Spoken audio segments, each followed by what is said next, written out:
आगरा धर्मांतरण मामले में बड़ा खुलासा हुआ है। क्रिप्टो के जरिए यहां पर विदेशी फंडिंग की खबर सामने आ रही है। धर्मांतरण के लिए विदेशों से यहां पैसा मिलता था। धर्मांतरण के लिए हिंदू लड़कियों को यहां पैसे दिए जाते थे, यानी कि लालच दिया जाता था और उसके बाद लालच देने के बाद लड़कियों को फंसा लिया जाता था और फिर कोई रास्ता इन लड़कियों के लिए नहीं बचता था इस जाल से बाहर निकलने का।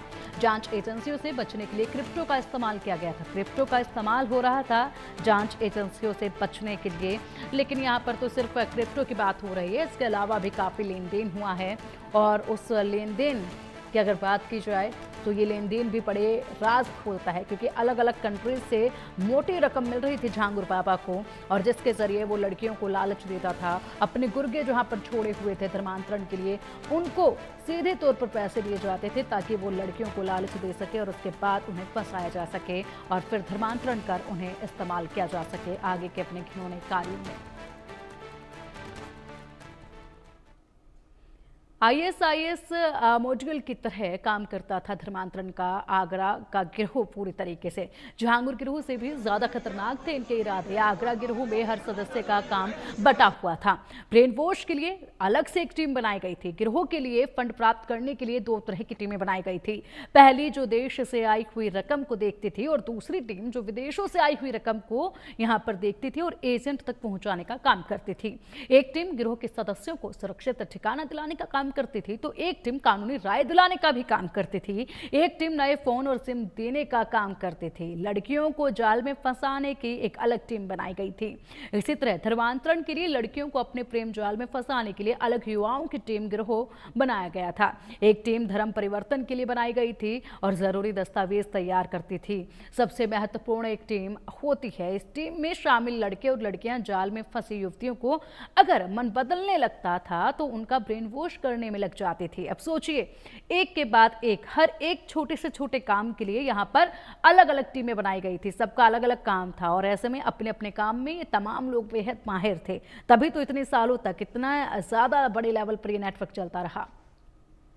और चलिए आप इसी पर अधिक जानकारी के लिए हमारे सहयोगी मयंक त्यागी का रुख करेंगे। मयंक, बड़े अपडेट सामने आ रहे हैं और हर एक अपडेट जो है काफी हैरान कर रहा है। अपडेट अब सामने ये आ रहा है कि यहाँ पर हर एक काम के लिए अलग अलग टीमें बनाई गई थी और ये टीमों में जितने लोग शामिल थे वो अपने काम में बड़े माहिर थे। काम चाहे कोई भी हो, सबके लिए एक अलग डिपार्टमेंट के तौर पर यहाँ पर दिया गया था।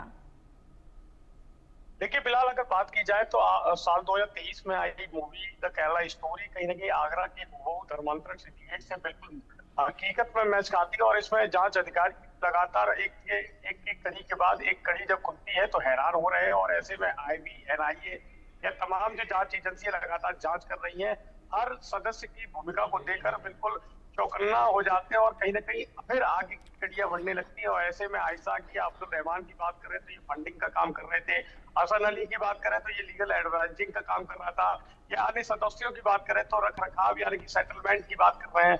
ऐसे में आगरा की रहमान कुरैशी की अगर बात की जाए तो उसके दस्तावेज जो प्राप्त हुए वो कहीं ना कहीं क्रिप्टो करेंसी से यानी डॉलर के माध्यम से वो पैसा लेता था, कैसे लड़कियों का ब्रेन वॉश करता था, द सन्ना चैनल्स के माध्यम से कैसे वो ब्रेन वॉश करके इस्लामिक अच्छाइयां लोगों को बता रहा था। और ऐसे में तमाम खुलासे आगरा पुलिस टीम ने किए हैं, जिसमें एनआईए लगातार जांच कर रही है। रॉ की टीम भी 2 दिन लगातार इन आरोपियों से लगातार जांच की है।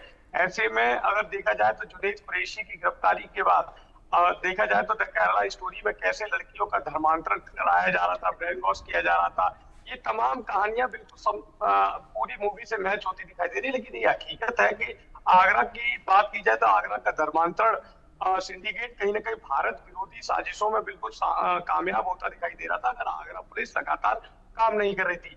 ऐसे में जुनैद कुरैशी के साथ जो लड़की बरामद हुई है, यानी कि ममता की बात करें, यानी काल्पनिक नाम कविता की अगर बात की जाए तो कविता को नवंबर के महीने में जुनैद कुरैशी ने इंस्टाग्राम और सोशल मीडिया के माध्यम से अपने ब्रेन वॉश किया। उसके बाद उसको अपने साथ ले आया। शाहीन बाग के हॉस्टल में किस तरीके से ब्रेन वॉश किया गया, कश्मीरी लड़कियां उसको इस्लाम के बारे में अच्छाइयां बताती थी। हर सिंडिकेट के सदस्य की अलग अलग भूमिका है और ऐसे में ये तय कर पाना बड़ा मुश्किल है, क्योंकि आगरा पुलिस ने अब कहीं ना कहीं एक परतें और भी खोली है जुनैद कुरैशी, अब्दुल्ला रहीम के माध्यम से। अब ये भी बताया गया कि करीबन 5 राज्य यानी कि अगर बात की जाए उत्तराखंड, झारखंड और कई चीजें सामने आ रही हैं। ऐसे में अगर यूपी के कई शहरों की बात की जाए, अलीगढ़, रायबरेली, गाजियाबाद, इनसे लड़कियों के बरामद होने की पुष्टि आगरा पुलिस लगातार कर रही है। और ऐसे में आज आगरा पुलिस एक बड़ा खुलासा इन लड़कियों को लेकर किया जा सकता है कि लड़की और लड़कियों के परिजनों से आगरा पुलिस लगातार कांटेक्ट कर रही है, ताकि इन लोगों को धर्मांतरण में फंसे इन तमाम सिंडिकेट के सदस्यों के माध्यम से और भी जानकारी मिले। ऐसे में जो कविता है वो अब सरकारी गवाह भी बन रही है और इन लोगों के सिंडिकेट का एक बड़ा खुलासा कविता के द्वारा भी किया जा सकता है। ठीक है मयंक, बहुत शुक्रिया आपका इन तमाम जानकारियों के लिए। नजर आप बनाए रखिएगा, अपडेट आपसे हम लेते रहेंगे। और अब इसी पर देखिए हमारे सहयोगी विशेष की एक खास रिपोर्ट।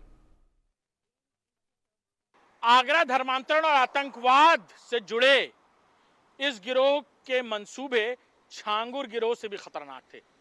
सूत्रों के मुताबिक जानकारी मिल रही है और एटीएस की इन्वेस्टिगेशन के मुताबिक जो जानकारी मिल रही है सूत्रों के अनुसार कि इस गिरोह के मंसूबे खतरनाक थे। आईएसआईएस के मॉड्यूल पर काम कर रहा है ये गिरोह, जिनके पास हर एक काम को करने के लिए दो शख्स थे। एक शख्स जो फॉरेन करेंसी में डील करता था, यानी विदेश से आए हुए पैसों को कहां खपाना है, कैसे रखना है और किसको आगे देना है। एक शख्स जो भारत में कन्वर्ट हुए पैसों को आगे एजेंटों को कैसे पहुंचाना है ये तय करता था और उसकी रखरखाव और देखभाल करता था। ब्लैक से व्हाइट करने का काम करता था, यानी हवाला की रकम को कैसे आगे तक पहुंचाना ये तय करता था। वहीं गिरोह के बाकी लोग अलग अलग कामों के लिए मशहूर थे और माहिर भी थे। कुछ लोग सिर्फ लड़कियों को अगवा करते थे और उनके बारे में पड़ताल करते थे। कुछ सिर्फ ब्रेन वॉश करने में माहिर थे, यानी वो इस कदर ब्रेन वॉश करते थे कि ये मासूम बच्चियां अपने परिवार से तो नफरत करने ही लगती थी, देश दुनिया से भी नफरत करती थी और कुछ भी करने को तैयार थी, जैसा कि आयशा के बारे में पता चल रहा है। साथ ही साथ कुछ लोग ऐसे भी थे जो ह्यूमन ट्रैफिकिंग के गिरोह में शामिल होकर इन लड़कियों को बाहर भेजने का इंतजाम कर रहे थे, हर रास्ते पर, यानी गैर कानूनी तरीके से विदेश भेजने के हर एक तरकीब पर, चाहे वो पानी के जहाज का रास्ता हो, कार्गो का रास्ता हो, नकली यानी जाली पासपोर्ट बनाकर यहां से भेजने का रास्ता हो। हर एक रास्ते पर किस तरह से गैरकानूनी ट्रैक टूर का इस्तेमाल किया जाए, रूट का इस्तेमाल किया जाए, ये इंतजामात किए जा रहे हैं। ऐसे में यूपी एटीएस के हाथ एक के बाद एक लग रही जानकारियां ये साफ बता रही हैं कि छांगुर गैंग से कई गुना ज्यादा शातिर और खतरनाक ये लोग आतंकी मंसूबों को लेकर न सिर्फ आगे बढ़ रहे थे, बल्कि आने वाले दिनों में कुछ भयानक प्लान कर रहे थे, जिसका पता अब एटीएस लगा रही है। कैमरामैन गौरव के साथ अभिषेक सिंह, इंडिया न्यूज, लखनऊ।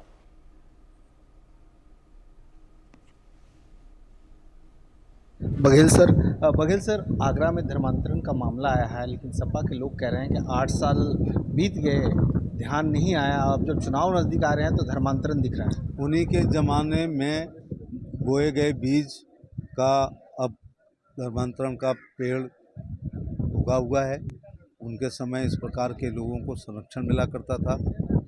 मैं उत्तर प्रदेश के मुख्यमंत्री का, पुलिस विभाग का और आगरा पुलिस के कमिश्नर दीपक कुमार को धन्यवाद देना चाहूँगा कि ये धर्मांतरण का मुद्दा उन्होंने खोला है। और परसों तक 8 गिरफ्तारी विभिन्न राज्यों में हो चुकी थी। हमारे पास पर्याप्त एविडेंस है, विदेशी से फंडिंग हो रही है उसके एविडेंस है। कुछ संगठन जो भारत विरोधी काम करते हैं उनसे उनके रिश्ते हैं। और ऐसे धर्मांतरण, यदि कोई किसी धर्म से प्रभावित होकर धर्मांतरण करे वो एक अलग बात होती है, लेकिन प्रलोभन देकर, पैसा देकर, धमका कर, गंडे ताबीज़ के द्वारा, चमत्कार दिखा करके, ब्रेन वॉश करके गरीब लोगों को करते हैं, ये एक गंभीर अपराध है और इनके खिलाफ कठोर कार्रवाई होगी। उत्तर प्रदेश सरकार ने 2021 में अवैध धर्मांतरण प्रतिषेध अधिनियम भी बनाया है और बीएनएस में भी इस प्रकार की कृत्य के लिए गंभीर धाराएं हैं। आपको लगता है कि सपा ने इसको सह दे रखा? मुस्लिम तुष्टीकरण जो पार्टियां करती हैं विभिन्न राज्यों में,